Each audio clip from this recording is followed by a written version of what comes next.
ರೆಡಿಯಾಗಿದೆ ಟೊಮೊಟೊ ಕಾಯಿ ಚಟ್ನಿ. ಈ ಚಟ್ನಿನ ಅನ್ನದ ಜೊತೆಗಾಗಲಿ ಜೋಳದ ರೊಟ್ಟಿ ಜೊತೆಗಾಗಲಿ ತಿಂದರೆ ತುಂಬ ಟೇಸ್ಟಿಯಾಗಿರುತ್ತೆ. ನಾನು ಸ್ಟವ್ ಆನ್ ಮಾಡ್ಕೊಂಡು ಸ್ಟವ್ ಮೇಲೆ ಒಂದು ಕಡಾಯಿ ಇಟ್ಕೊಂಡಿದ್ದೀನಿ. ಕಡಾಯಿಗೆ 1 ಸ್ಪೂನಷ್ಟು ಎಣ್ಣೆ ಹಾಕಿಟ್ಟಿದ್ದೀನಿ. ಎಣ್ಣೆ ಕೂಡ ಬಿಸಿಯಾಗಿದೆ. ಈಗ ಇದಕ್ಕೆ ನಾನು ಒಂದು 6 ಹಸಿಮೆಣ್ಸಿನ್ಕಾಯಿ ತೊಗೊಂಡಿದ್ದೀನಿ. ಹಸಿಮೆಣ್ಸಿನ್ಕಾಯಿನ ಕ್ಲೀನಾಗಿ ತೊಳೆದು ಈ ಥರ ಕಟ್ ಮಾಡಿ ಇಟ್ಕೊಂಡಿದ್ದೀನಿ. ಈಗ ಇವನ್ನ ಕಡಾಯಿಗೆ ಹಾಕಿ ಫ್ರೈ ಮಾಡ್ಕೊಂಬಿಡೋಣ. ಕಲಿಸ್ಕೊಂಬಿಡೋಣ.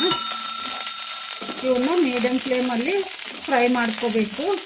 ಹಸಿಮೆಣ್ಸಿನ್ಕಾಯಿನ ಈ ಥರ ಕಟ್ ಮಾಡಿ ಹಾಕ್ಕೊಂಡ್ರೆ ಚೆನ್ನಾಗಿ ಹಂಗೆ ಎಣ್ಣೆಗೆ ಹಾಕಿದ ಮೇಲೆ ಸಿಡ್ದು ಬಿಡ್ತಾವು ಹಸಿಮೆಣ್ಸಿನ್ಕಾಯಿ. ಅದಕ್ಕೆ ನಾನು ಕಟ್ ಮಾಡಿ ಹಾಕಿದ್ದೀನಿ. ಹಸಿಮೆಣ್ಸಿನ್ಕಾಯಿ ಒಂದು ಸ್ವಲ್ಪ ಫ್ರೈ ಆಗಿದಾವಲ್ಲ, ಈಗ ಇದಕ್ಕೆ ನಾನು 2 ಮೀಡಿಯಮ್ ಸೈಜ್ ಉಳ್ಳಾಗಡ್ಡಿ ತೊಗೊಂಡು ಈ ಥರ ಕಟ್ ಮಾಡಿ ಇಟ್ಕೊಂಡಿದ್ದೀನಿ. ಈಗ ಇವನ್ನ ಹಾಕೋಣ. ಕಡಾಯಿಗೆ ಕಲಿಸ್ಕೊಂಬಿಡೋಣ. ಉಳ್ಳಾಗಡ್ಡಿ ಹಸಿಮೆಣ್ಸಿನ್ಕಾಯಿ ಚೆನ್ನಾಗಿ ಫ್ರೈ ಆಗೋವರೆಗೂ ಫ್ರೈ ಮಾಡ್ಕೊಂಬಿಡೋಣ. ಮೀಡಿಯಮ್ ಫ್ಲೇಮಲ್ಲಿ ಈ ಥರ ಕಲಿಸ್ಕೊತ ಫ್ರೈ ಮಾಡ್ಕೊಂಬಿಡೋಣ.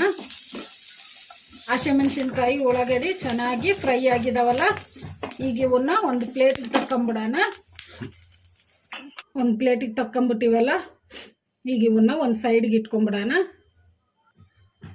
ನಾನು ಮತ್ತೆ ಅದೇ ಕಡಾಯಿ ತೊಗೊಂಡಿದ್ದೀನಿ. ಕಡಾಯಿಗೆ 1 ಸ್ಪೂನಷ್ಟು ಎಣ್ಣೆ ಹಾಕಿಟ್ಟಿದ್ದೀನಿ. ಈಗ ಇದಕ್ಕೆ ನಾನು ಒಂದು 3 ಟೊಮೊಟೊ ಕಾಯಿ ತೊಗೊಂಡಿದ್ದೀನಿ. ಅವನ್ನ ಕ್ಲೀನಾಗಿ ತೊಳೆದು ಈ ಥರ ಕಟ್ ಮಾಡಿ ಇಟ್ಕೊಂಡಿದ್ದೀನಿ. ಇನ್ನು ಸ್ವಲ್ಪ ಕಾಯಿ ಇರೋವು ತೊಗೋಬೋದು. ಈಗ ಇವನ್ನ ಕಡಾಯಿಗೆ ಹಾಕಿ ಫ್ರೈ ಮಾಡ್ಕೊಂಬಿಡೋಣ.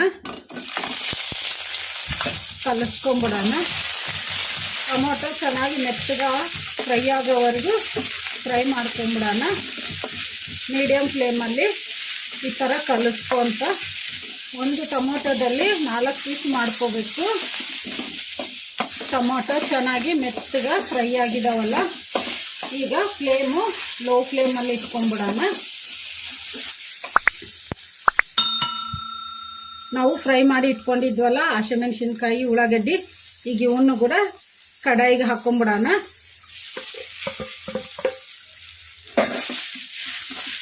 ಟೊಮೊಟೊ ಉಳ್ಳಾಗಡ್ಡಿ ಹಸಿಮೆಣ್ಸಿನ್ಕಾಯಿ ಎಲ್ಲವೂ ಫ್ರೈ ಆಗಿದಾವಲ್ಲ, ಈಗ ಸ್ಟವ್ ಆಫ್ ಮಾಡ್ಕೊಂಬಿಡೋಣ. ಸ್ಟವ್ ಆಫ್ ಮಾಡ್ಕೊಂಡಿವಲ್ಲ, ಈಗ ಇದಕ್ಕೆ ಒಂದು ಸ್ವಲ್ಪ ಕರಿಬೇವು, ಒಂದು ಗಡ್ಡೆಯಷ್ಟು ಬೆಳ್ಳುಳ್ಳಿ ತೊಗೊಂಡು ಸಿಪ್ಪೆ ತೆಗೆದು ಇಟ್ಕೊಂಡಿದ್ದೀನಿ. ಈಗ ಇವನ್ನು ಕೂಡ ಕಡಾಯಿಗೆ ಹಾಕ್ಕೊಂಬಿಡೋಣ. ಈಗ ಇವನ್ನೇನು ಫ್ರೈ ಮಾಡೋದೇನು ಬೇಕಾಗಿಲ್ಲ. 1 ಸ್ಪೂನಷ್ಟು ಜೀರಿಗೆ ಹಾಕೋಣ. ಈಗ ಕಲಿಸ್ಕೊಂಬಿಡೋಣ. ಈ ಕಡಾಯಿ ಹೀಟಿಗೆ ಇವೆಲ್ಲ ಫ್ರೈ ಆಗ್ತಾವು. ಜಾಸ್ತಿ ಫ್ರೈ ಮಾಡ್ಕೊಳೋದೇನು ಬೇಕಾಗಿಲ್ಲ. ಜೀರಿಗೆ ಆಗಲಿ ಕರಿಬೇವು ಆಗಲಿ ಬೆಳ್ಳುಳ್ಳಿ ಆಗಲಿ ಸಾಕು. ಕಲಿಸ್ಕೊಂಬಿಟ್ಟಿವಲ್ಲ, ಈಗ ಇವನ್ನ ತಣ್ಣಗಾಗಕ್ಕೆ ಬಿಡೋಣ. ತಣ್ಣಗಾದ್ಮೇಲೆ ಮಿಕ್ಸಿ ಮಾಡ್ಕೊಂಬಿಡೋಣ. ನಾವು ಫ್ರೈ ಮಾಡಿ ಇಟ್ಕೊಂಡಿರೋ ಟೊಮೊಟೊ ಉಳ್ಳಾಗಡ್ಡಿ ಹಸಿಮೆಣ್ಸಿನ್ಕಾಯಿ ಎಲ್ಲವೂ ತಣ್ಣಗಾಗಿದ್ದಾವೆ. ಈಗ ಇವನ್ನ ಮಿಕ್ಸಿ ಜಾರಿಗೆ ಹಾಕ್ಕೊಂಬಿಡೋಣ. ನಾನು ಒಂದು ಮಿಕ್ಸಿ ಜಾರ್ ತೊಗೊಂಡಿದ್ದೀನಿ. ಈಗ ಮಿಕ್ಸಿ ಜಾರಿಗೆ ನಾವು ಫ್ರೈ ಮಾಡಿ ಇಟ್ಕೊಂಡಿದ್ವಲ್ಲ ಟೊಮೊಟೊ ಉಳ್ಳಾಗಡ್ಡಿ ಹಸಿಮೆಣ್ಸಿನ್ಕಾಯಿ, ಈಗ ಇವನ್ನೆಲ್ಲ ಮಿಕ್ಸಿ ಜಾರಿಗೆ ಹಾಕ್ಕೊಂಬಿಡೋಣ.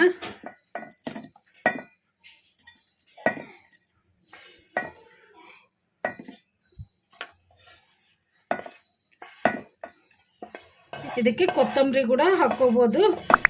ನನ್ನ ಹತ್ರ ಕೊತ್ತಂಬರಿ ಇಲ್ಲ, ಅದಕ್ಕೆ ನಾನು ಹಾಕಿಲ್ಲ. ನೀವು ಕೊತ್ತಂಬರಿ ಕೂಡ ಹಾಕ್ಕೋಬೋದು, ಚೆನ್ನಾಗಿ ಟೇಸ್ಟಿಯಾಗಿ ಇರ್ತೈತಿ. ಫ್ರೈ ಮಾಡಿ ಇಟ್ಕೊಂಡಿರೋ ಎಲ್ಲವನ್ನ ಮಿಕ್ಸಿ ಜಾರಿಗೆ ಹಾಕ್ಕೊಂಬಿಟ್ಟಿವಲ್ಲ, ಈಗ ಇದಕ್ಕೆ ರುಚಿಗೆ ಎಷ್ಟು ಬೇಕಷ್ಟು ಉಪ್ಪು ಹಾಕೋಣ. ನಾನು ಕಲ್ಲುಪ್ಪು ಹಾಕ್ತಿದ್ದೀನಿ. ನೀವು ಬೇಕಂದ್ರೆ ಟೇಬಲ್ ಸಾಲ್ಟ್ ಕೂಡ ಹಾಕ್ಕೋಬೋದು. ಮಿಕ್ಸಿ ಮಾಡ್ಕೊಂಬಿಡೋಣ. ಮಿಕ್ಸಿ ಮಾಡ್ಕೊಂಡಿವಲ್ಲ, ಮಿಕ್ಸಿ ಜಾರ್ ಮುಚ್ಚಳ ತೆಗೆದು ನೋಡೋಣ.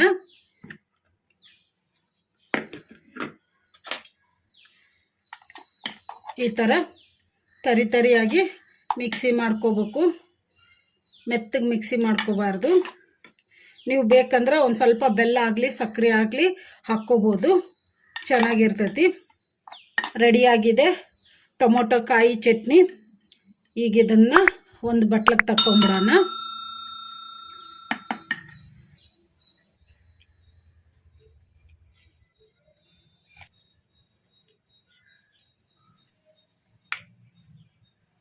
ಒಂದು ಬಟ್ಲಿಗೆ ತಕ್ಕೊಂಬಿಟ್ಟಿವಲ್ಲ ಟೊಮೊಟೊ ಕಾಯಿ ಚಟ್ನಿ. ಈ ಚಟ್ನಿಗೆ ಒಗ್ಗರಣೆ ಹಾಕೋದೇನು ಬೇಕಾಗಿಲ್ಲ, ಹಾಗೆ ತಿಂದ್ರೇ ಟೇಸ್ಟಿಯಾಗಿರುತ್ತೆ. ರೆಡಿಯಾಗಿದೆ ಟೊಮೊಟೊ ಕಾಯಿ ಚಟ್ನಿ. ಈ ಚಟ್ನಿನ ಅನ್ನದ ಜೊತೆಗಾಗಲಿ ಜೋಳದ ರೊಟ್ಟಿ ಜೊತೆಗಾಗಲಿ ತಿಂದರೆ ತುಂಬ ಟೇಸ್ಟಿಯಾಗಿರುತ್ತೆ. ನೀವು ಟ್ರೈ ಮಾಡಿ, ಮನೆಯಲ್ಲಿ ಎಲ್ಲರೂ ಇಷ್ಟಪಡ್ತಾರೆ. ಈ ವಿಡಿಯೋ ನಿಮಗೆ ಇಷ್ಟ ಆದರೆ ನನ್ನ ಚಾನಲನ್ನು ಸಬ್ಸ್ಕ್ರೈಬ್ ಮಾಡಿ, ಲೈಕ್ ಮಾಡಿ, ಶೇರ್ ಮಾಡಿ, ಕಮೆಂಟ್ ಮಾಡಿ. ಸಬ್ಸ್ಕ್ರೈಬ್ ಬಟನ್ ಪಕ್ಕ ಬೆಲ್ ಬಟನ್ ಇರುತ್ತೆ, ಅದನ್ನು ಪ್ರೆಸ್ ಮಾಡಿ. ನಾನು ಯಾವುದೇ ಒಂದು ಹೊಸ ವಿಡಿಯೋ ಮಾಡಿದರೂ ನಿಮಗೆ ನೋಟಿಫಿಕೇಷನ್ ಬರುತ್ತೆ. Thank you for watching.